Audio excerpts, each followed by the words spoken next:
Hey everybody, it's Fire93 once again presenting you with a top 10 list for your NFL fantasy drafts. This time it's going to be the top 10 list, in my honest opinion, for your tight ends that will be able to produce for you every single week or as consistently as manly possible. So, as I kind of did last week, I'm going to go ahead and present you my honest opinion on the top 10 tight ends that can produce for you. First, I'll go ahead and give you an example of a tight end that looks like a good option, but actually probably won't be. And once I'm done with the top 10, I'll also give you some honorable mentions that may end up being good pickups later in your drafts. And also, just as something else to point out, you'll probably notice that last time I went ahead and gave you my opinions on everybody without providing any stats or anything like that, simply because as an amateur, I want to give it the perspective of somebody who doesn't exactly look at the stats or anything like that, but is able to watch all of the highlights, all of the games as much as possible in order to give an amateur's look at players in regards to how good they are and how they can actually be useful and helpful in all of their games. So, without further ado, let's go ahead and get started. Top 10 tight ends for your NFL fantasy drafts. Our first thing that we're going to look at, of course, as I mentioned, is a tight end that looks like would be a good option for you to pick up, but in reality may actually not be a good option. So I'm going to go ahead and give you two.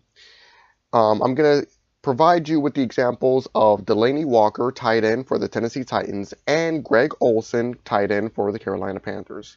The reason I would say that these two tight ends would probably look good on paper for you to pick up, but are actually not good in order to actually pick in your drafts immediately, would be because they both now have suffered some severe injuries. Greg Olsen with his foot, Delanie Walker more severe with his ankle.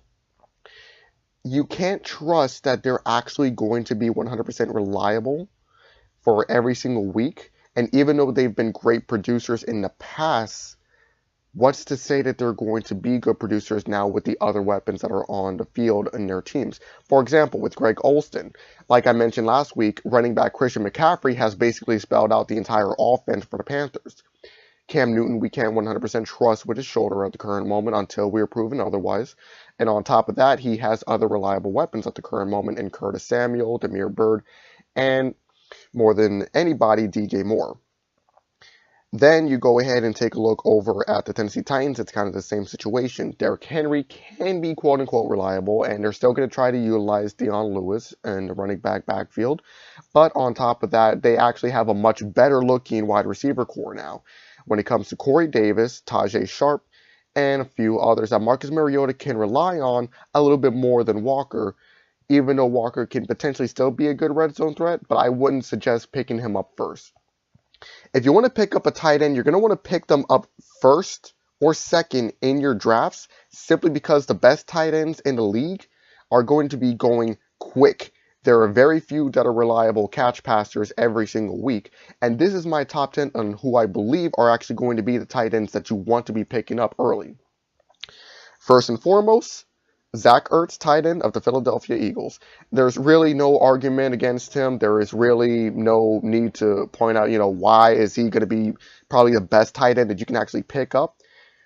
Zach Ertz has been a receiving machine. He currently holds the record for the most receiving yards by a tight end. And on top of that, or at least I believe that's the record, either way, you have someone that is so reliable, that is such a go-to guy, and despite the amount of weapons that the Philadelphia Eagles currently have in Deshaun Jackson, Alshon Jeffrey, and Nelson Agholor, and not to mention a backfield that can produce with the likes of Corey Clement, Emmanuel Sanders, Jordan Howard, maybe if he can improve his pass catching, and yet Zach Ertz is still the go-to guy, not to mention that they have another tight end that I'm actually going to get to afterwards, or actually I should just go ahead and do it right now, Dallas Goedert. He's actually a good backup for Zach Ertz. If you want, and if you're that much of an Eagles fan, I would suggest you to pick up Ertz if you can. If not, get yourself Dallas Goedert. If you're able to get them both, even better. Of course, when it comes to the bye week, you won't have either available.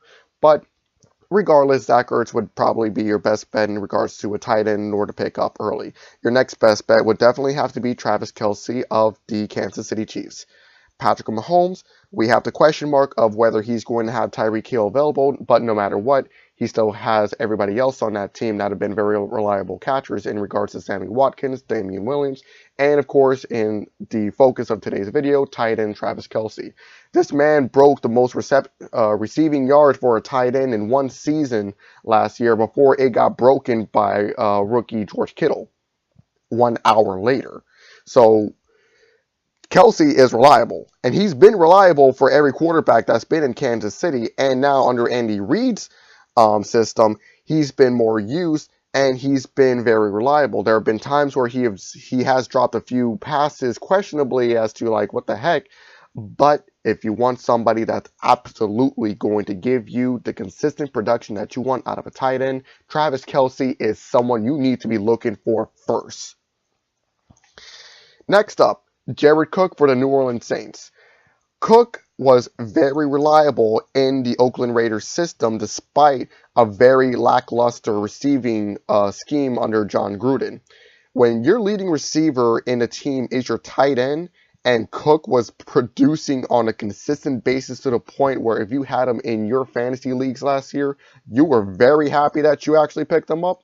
Yeah, now he's in an even better system with Drew Brees, Michael Thomas, Alvin Kamara, with Sean Payton and Taysom Hill. I mean, you put in all those with Coach Sean Payton on paper, and then you add Jared Cook, you're giving not only another reliable blocking person on the team, but a very, very good weapon for someone like Drew Brees for checkdowns, for red zone targets. Despite the fact that they have so many other reliable receivers, Cook is going to get a lot of attention.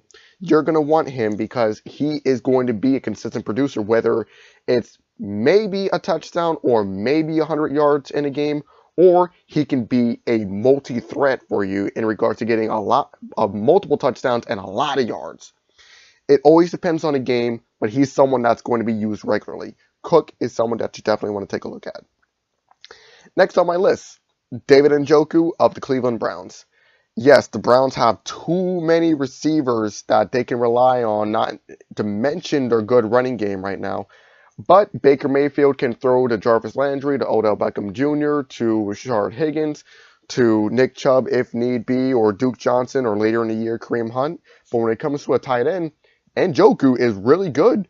He is someone who can actually catch even some very contested passes from Baker Mayfield. And on top of that, it was a development year for him. It was his sophomore year. So now, third year in, now with the experience of a much more reliable quarterback that's going to utilize him more, yes, the addition of Odell Beckham may take some of those targets away, but because so much attention is going to be given to Beckham and then at the same time to Landry, you can leave Njoku completely open and he can be a game breaker for you. He can be someone that's a bit of a secret weapon if you're really sure about it. So with Njoku, I would suggest you to go ahead and go after him. Maybe not as your first pick, but as an early pick because he can be gone soon. It just depends.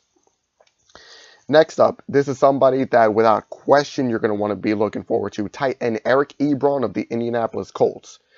Ebron looked like a bust out of the Lions system in Detroit, but as it turns out, he was just not being used properly because we got that full evidence in 1 year with the Colts with Andrew Luck. This guy had the most touchdowns on the team, and that's with T.Y. Hilton. So if you consider that, and then consider the fact that Ebron is a tight end that can also block, so he is not going to be used all the time, the fact that he was their leading receiver for touchdowns from Andrew Luck, and he was producing on such an exceptional level, now that we got Paris Campbell and Devin Funchess on the team, Ebron is going to be given more looks, but then once that defense decides to figure, hey, maybe we should take a look at these receivers and keep them covered, Ebron becomes open, and it becomes a circus like that where Luck can depend on Ebron weekly, just like you will be able to with someone who can produce like him. Next up, San Francisco 49ers, George Kittle. What did I say before? He broke Travis Kelce's record for the most receiving touchdowns in a season by a tight end literally 1 hour after Kelce had set the mark. Kittle was also that close to breaking another record, and if the 49ers had actually utilized him a little more in that game in Week 17, he would have had it. But nonetheless, this is basically a rookie here that went ahead and just destroyed records, went ahead and led the team in receptions, helped them actually look really good down the stretch, despite the fact that it wasn't with their starting QB in Jimmy Garoppolo, but instead with their third stringer in Nick Mullins. When you can consider that, and the fact that this team only got better on this offseason, you got a tight end here that is going to be a sleeper unless somebody else in your fantasy league is smart enough to pick up Kittle first. So if I were you, if you want a reliable tight end, it comes your turn and you realize, hey, Kittle's still on the board, grab him. He is going to be reliable because they still haven't updated that receiver core in a way where they can take targets away from Kittle. Next up is going to be Trey Burton of the Chicago Bears. This team is a gadget team. They like to use everybody in ways that you would not be expecting. Matt Nagy is very creative with his offensive play calling. With Mitchell Trubisky, Tariq Cohen, Cordero Patterson, which I still believe was one of the smartest grabs in this offseason, on top of Allen Robinson, Anthony Miller, and now you add Trey Burton to the mix. This was someone who was reliable over in Philadelphia whenever Zach Ertz was not the tight end called on. Now, this is going to be the tight end that's going to be called on a lot more often than Adam Shaheen. I can tell you that much right now. Chicago will utilize Trey Burton. He will be someone that can sneak in and get points. And if you have him, you will make your opponents jealous of you simply because the day he starts making points for you, which will not be 100% weekly, but I'll give it a good 90% weekly that he's going to be producing for you, they're going to be, oh snap, I should have picked him. Next up, Hunter Henry of the Los Angeles Chargers. They kept Antonio Gage for one more year simply because Henry went down with an ACL tear. He wasn't able to actually get onto the field until their defeat to the Patriots in the divisional game. But when Henry is healthy and on the field, he is a go-to target. And now that they've lost Tyrell Williams, to the Raiders in free agency, Henry is going to be relied on heavily by Phillip Rivers. And the fact that Henry is coming off of an ACL tear is something to be concerned about. However, I believe Henry is just too young and too good of a player to actually take down from that. He's going to produce 100%. He's going to be targeted by Rivers every single week, one way or another, no matter who the opponent is. You want a reliable tight end, Henry's going to give it you, because even though I'm not going to say he's the biggest red zone target in the league, he's someone that will be targeted so often, he will be a consistent points gainer for you. So I would definitely suggest you picking up Henry. Now, before I get to my next two, you'll probably notice that I mentioned two from the Philadelphia Eagles, and that would make this list come up to 11. Zach Ertz was my pick. Dallas Goedert was not one of my top 10 picks. He was more of a backup, just in case you don't get any of these 10. So don't consider Goedert as a part of this list. Consider him more of an honorable mention or a runner-up per se, as a great backup tight end or backup plan in case you haven't picked one yet and he's still available on the board. Next up, these two are probably going to be a little bit more of the controversial side because they haven't even played yet, and that's going to be Noah Fant of the Denver Broncos and TJ Hawkinson of the Detroit Lions. Noah Fant for the Broncos is going to be an excellent grab for you because he is going to be a tight end that's going to be utilized a lot because Courtland Sutton is a great wide receiver, but we don't know how he's going to be utilized by Vic Fangio, the head coach, and with Joe Flacco and or Drew Lock when it comes to QB. So Sutton can be utilized, but is he 100% reliable? We can't say. Then there's Emmanuel Sanders. He's aging, so we can't say he's going to be 100% reliable either. Philip Lindsay can catch out of the backfield. But when it comes to a tight end that's reliable, you have to just look at all of the Iowa Blackhawk tapes, and you'll see that Fant was a producer. He was a catcher. He was a blocker. He was somebody a quarterback can rely on in the moment of need. And he is going to have that same position in Denver. And that's the same thing that we can actually say about TJ Hawkinson in the Lions system. Yes, I did mention before that the Lions didn't utilize Eric Ebron properly, but that was before they got Matt Patricia as their coach. Now, last year, they didn't have a tight end to actually even really depend on. Luke Wilson wasn't really too good of an option. And when the other receiving core that you have is only Kenny Golladay and TJ Jones, I mean, yes, these guys are good, but you're going to want another option here because Kerryon Johnson was out for the rest of the season, and the rest of the backfield was not really reliable when it came to pass catching. You add TJ Hawkinson in. Now you give Matthew Stafford a safety net, and I can bet you anything that Matt Patricia is going to see a little bit of Rob Gronkowski there and think, we can probably use him in that same fashion. And if he can produce the same way, boom, you got yourself a very reliable sleeper tight end that if you pick, you're going to get laughed at until he starts producing, and then you're going to be laughing at your opponents. So those are my tight ends, my top 10. And in regards to my honorable mention of tight ends that can definitely be useful for you, I would definitely have to put onto that list tight end Kyle Rudolph of the Minnesota Vikings, provided he stays with the team, which I believe he can. We just have to get, of course, the updates before the offseason comes up. But no matter what happens, I do believe that Kyle Rudolph would be actually a very good option as a backup, just in case any of the other tight ends that I've mentioned are off the board. He would be someone along those same lines as Dallas Goedert for you to go ahead and pick up, because he still produces. I'm just not going to say on a very weekly basis that can be relied on. So that's one. Another tight end that I would definitely suggest is a good backup, but is not going to be a consistent producer for you, period, would be tight end Austin Hooper of the Atlanta Falcons, tight end O.J. Howard of the Tampa Bay Buccaneers, tight end Evan Ingram of the New York Giants, tight end Chris Herndon of the New York Jets. All of those tight ends, they look good and they can play well, but there is no consistency that we can truly rely on with any of them.